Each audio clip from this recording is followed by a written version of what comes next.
In diesem Video werde ich mit dir zusammen mein allererstes Art Journal anlegen. Wenn du also kreativ bist, nach einer Möglichkeit suchst, Inspiration zu sammeln, mit verschiedenen Medien und Techniken zu experimentieren und kreativ zu werden, dann bist du hier auf jeden Fall genau richtig. Denn in diesem Video werde ich dir kurz und knapp erklären, was ein Art Journal ist, was du alles dafür brauchst und lege mit dir zusammen mein allererstes Art Journal an. Im Prinzip ist ein Art Journal exakt dasselbe wie ein Tagebuch oder ein Bullet Journal. In ein Art Journal kommt alles rein, was dich im Inneren beschäftigt. Wobei ich persönlich finde, dass man in einem Art Journal nicht einfach nur reinmalt, was passiert ist oder was passieren wird oder was man plant, sondern alles, an was man so gedacht hat. Alle Wünsche, Ziele, Träume oder einfach random Zeug. Für mich wird es eine schöne Möglichkeit sein, nicht immer darüber nachdenken zu müssen, was will ich heute zeichnen. Denn ich finde das sehr anstrengend, vor allem nach einem anstrengenden Tag. Mit einem Art Journal kann ich mich auf ein spezielles Thema fokussieren und damit rumspielen und kreativ sein. Vor allem habe ich keine Erwartungen an das Endergebnis, denn es ist nur ein Journal und kein Kunstwerk. Eine der wichtigsten Fragen ist, was brauchst du eigentlich für ein Art Journal? Die einfache Antwort ist ein Papier und ein Stift. Das heißt also, wenn du ungeduldig bist und sofort loslegen möchtest, nimm dir einen Notizblock und einen Kugelschreiber. Das wird deine Skizzen weder besser noch schlechter machen. Wenn du ein wenig mehr Geld ausgeben möchtest oder schon sehr viele Kunstmaterialien zu Hause hast, mit denen du eigentlich immer wieder abwechselnd malen möchtest, dann benutze auf jeden Fall Mixed Media Papier. Mein Art Journal ist aus einem Mixed Media Journal von Van Gogh. Das hat leider die Größe A4, da war ich selber ein bisschen dran schuld, denn ich habe nach A5 gesucht, habe das gefunden und nicht weiter darüber nachgedacht und mich dann gewundert, dass A4 ankommt. Es sind 50 Blätter drin. Das Papier ist 160 Gramm schwer und hat eine ganz leichte Struktur. Die Größe eines Journals ist komplett egal. Ich persönlich hätte einfach nur gerne ein kleines gehabt. Erstens, die Seite ist schneller bemalt und die Hürde, wirklich anzufangen zu malen, ist bei einem kleinen Blatt deutlich geringer. Der Vorteil bei Mixed Media Papier ist, dass du alle Materialien darauf verwenden kannst. Mixed Media Papier hat auf jeden Fall den Vorteil, dass man sich nicht 5 verschiedene Skizzenbücher anlegen muss und jedes Mal überlegen muss, in welches malt man dann am Ende rein, keins findet und so wie ich ein neues bestellt. Es gibt natürlich ein paar Einschränkungen. Zum Beispiel kann man mit Aquarellfarbe nicht unendlich nass arbeiten, weil das Papier ja doch relativ dünn ist. Grundsätzlich kannst du aber Aquarellfarbe nutzen und auch alle anderen Farben, genauso wie Buntstifte, Alkoholmarker und alles, was du sonst noch so zu Hause hast. Kommen wir zum wichtigen Teil. Lass uns doch ein Art Journal zusammen anlegen. Das Wichtigste für mich persönlich bei neuen Skizzenbüchern oder bei diesem Journal ist die persönliche Note. Ich finde nämlich, die neutralen Einbände laden nicht wirklich dazu ein, kreativ zu sein. Also beklebe ich sie einfach.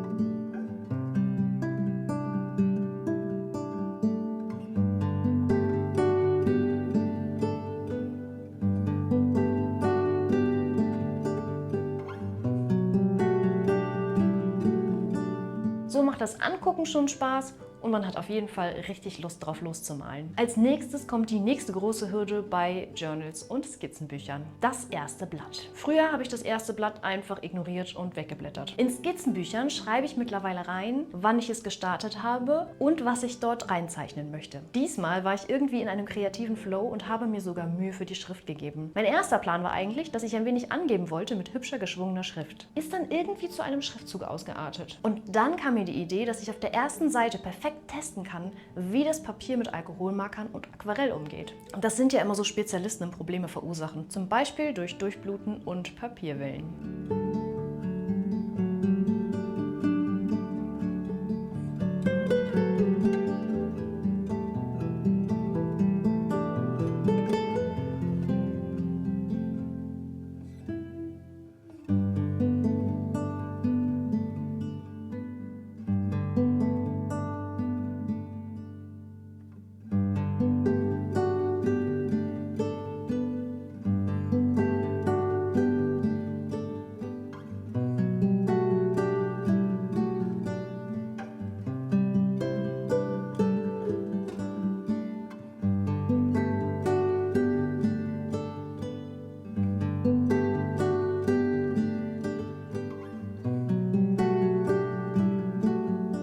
Zur Sicherheit darf das Blatt Papier zum Schutz der nächsten Seite nicht fehlen.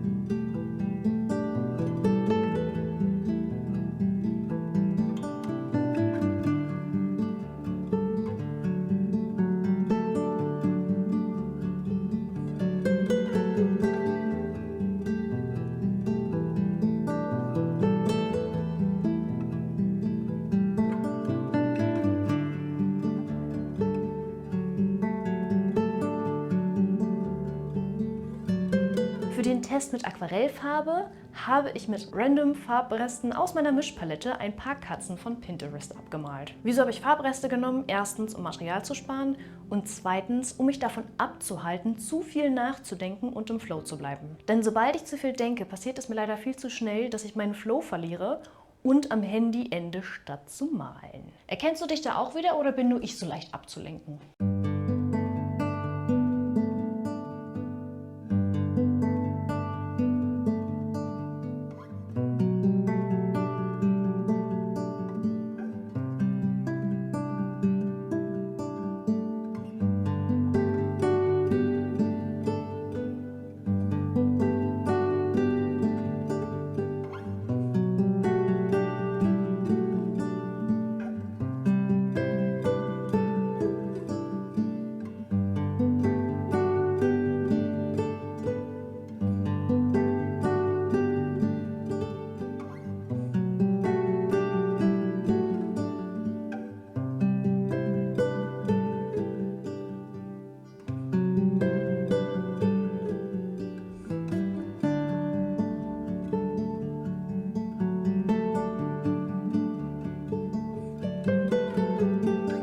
Da mir die erste Seite jetzt aber noch nicht ausgereicht hat, um alle meine Tipps loszuwerden, die ich dir gerne mit auf den Weg geben möchte für dein eigenes Art Journal, werde ich noch eine Seite malen. Die Inspiration zu diesen Motiven kam, weil sich seit 4 Wochen mein Kopf viel zu oft ums Thema Essen dreht. Vor allem um Kuchen. Wieso also nicht ein paar leckere Desserts malen? Der Vorteil daran ist, dass ich meine Zeit mit Malen und nicht mit Essen verbringe. Wenn du nicht weißt, was du zu deinen Gedanken anfangen sollst zu malen, dann gib ein paar Stichworte bei Pinterest ein und lass dich inspirieren oder suche Bilder, die du abzeichnen kannst. Das Wichtigste ist, dass du nicht zu viel über das perfekte Motiv nachdenkst. Ich habe die erstbesten Bilder genommen, die ich finden konnte. Es geht nicht darum, dass es das perfekte Bild wird.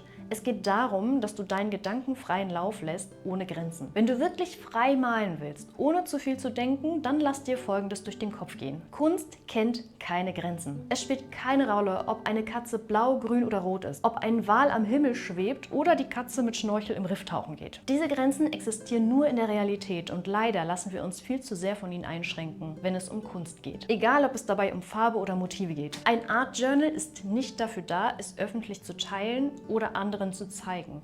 Es sei denn, du möchtest das unbedingt. Ich werde meins ab jetzt auf jeden Fall geheim halten. Wieso? Weil nicht alle Gedanken für die Öffentlichkeit bestimmt sind. Weil ich zu manchen Gedanken keine Kunstwerke machen will, sondern einfach wilde Formen in verschiedenen Farben oder Striche. Ich möchte nicht vorher nachdenken, was es wird. Es soll einfach ein Ausdruck der Gedanken werden und die sind manchmal eben echt hässlich. Eine Seite muss nicht an einem Abend oder Tag fertig werden. Mal ehrlich, hast du jeden Tag andere Dinge im Kopf? Ich finde, man beschäftigt sich viel öfter immer mit denselben Dingen. Du darfst tagelang dasselbe Bild malen oder dasselbe Thema. Wer sagt, dass ein Art Journal abwechslungsreich sein muss? Nicht alle Seiten müssen bunt sein. Wenn du nur kurz was kritzeln willst, tu das. Wenn du nur deine Wut rauslassen und alles vollkrakeln willst auf einer Seite, tu das. Es gibt weder Grenzen noch Regeln oder irgendwelche Vorschriften. Nur dich, das Art Journal und deine spontane Kreativität. Wenn du erst einmal anfängst und deinen Kopf frei machst, kommen manchmal wirklich interessante Ergebnisse dabei heraus. Bei mir hier nicht, aber das liegt daran, dass die Kamera absichtlich an war, um dir den Start zu zeigen.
Ich hoffe, diese Einführung hat dir geholfen, den ersten Schritt zu machen und endlich anzufangen. Wenn dir das Thema gefallen hat, lass auf jeden Fall ein Like da, um mich und diesen Kanal zu unterstützen. Abonniere, wenn du neu bist, um kein Video zu verpassen. Ein Art Journal ist auf jeden Fall eine sehr gute Möglichkeit, deine Zeichentechnik zu verbessern. Ganz getreu dem Kanalmotto No Paint, No Gain.